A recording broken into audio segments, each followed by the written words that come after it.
نحمده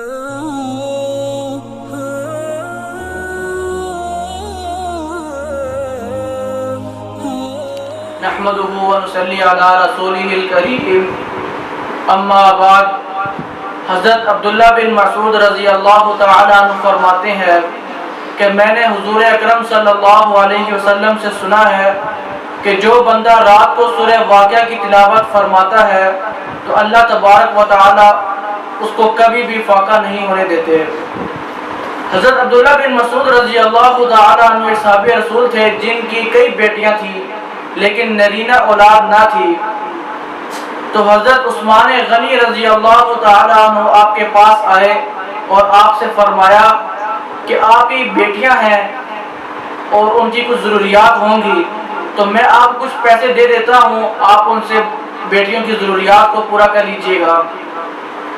تو حضرت عبداللہ بن مسعود رضی اللہ تعالی عنہ نے فرمایا کہ میں نے اپنی بیٹیوں کو سورہ واقعہ سکھا دی ہے، میں نے اپنی بیٹیوں کو سورہ واقعہ پڑھنا سکھا دی ہے اور وہ ہر روز الحمدللہ سورہ واقعہ کی تلاوت کرتی ہیں، اور اللہ تبارک و تعالی کی طرف سے حضور اکرم صلی اللہ علیہ وسلم کو یہ بشارت دی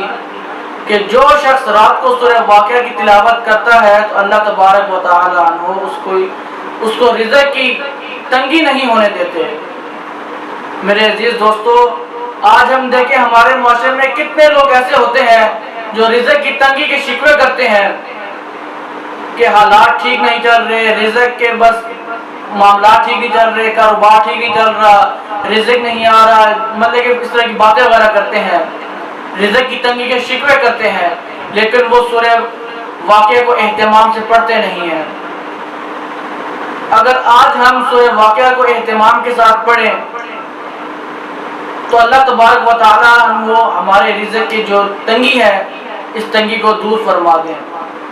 یہ تو عجیب بات ہے کہ تریاق ہمارے پاس موجود ہے